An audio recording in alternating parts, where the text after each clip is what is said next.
This isn't your normal annual report, because even for Telos, this has not been a normal year. We've long argued that there would be no good future for any Israeli or Palestinian without a good future for every Palestinian and Israeli. And in recent years, the horrible reality on the ground was only getting worse, heading towards a breaking point.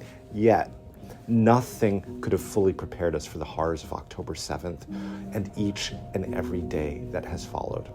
While we know that nothing can redeem this moment, we've truly been humbled that so many of you, nevertheless, have heard the call.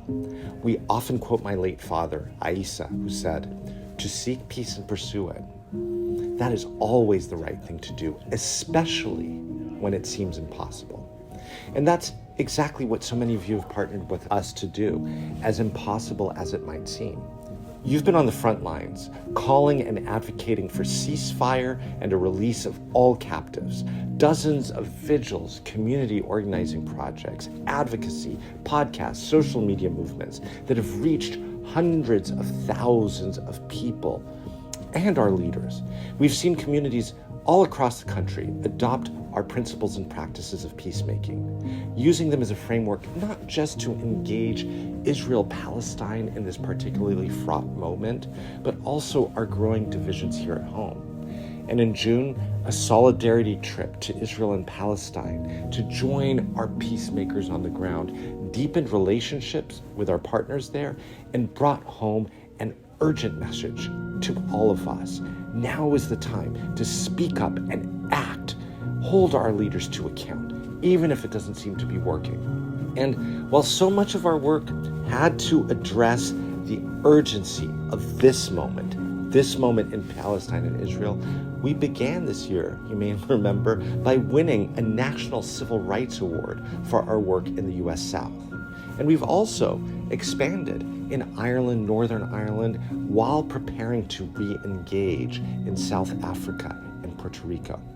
Yet, in these truly impossible times, in the face of truly irredeemable horrors, especially in Gaza, we're seeing some signposts of a better and more just future to come. Alongside you, Telos is rising to meet this moment and to usher in a brighter future.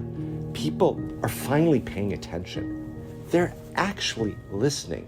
They are looking for insight and direction. And we're partnering with you to meet that need. Some of our trips might be paused, but now that we have an audience, now that so many of you are energized, we're amplifying our voice and yours in the public square. We're locking arms to make sure that our leaders finally change course. We know that they've been listening because they've been changing their rhetoric and their policy, just not soon enough. Your voices, coming from communities that haven't spoken up, have rarely had more power. With you, we're committed to unleashing that power like never before. Literally, this is too little, too late for so many of our friends around the world. But we know our voices, louder and stronger, more organized together, could not come soon enough for so many more who legitimately fear where we are all headed. Thank you so much for your partnership, your energy, and your steadfast commitment to dignity, safety, equality, and justice for all. We cannot know what is coming, but we know we have a chance if we continue to seek peace and pursue it, especially now when it seems impossible.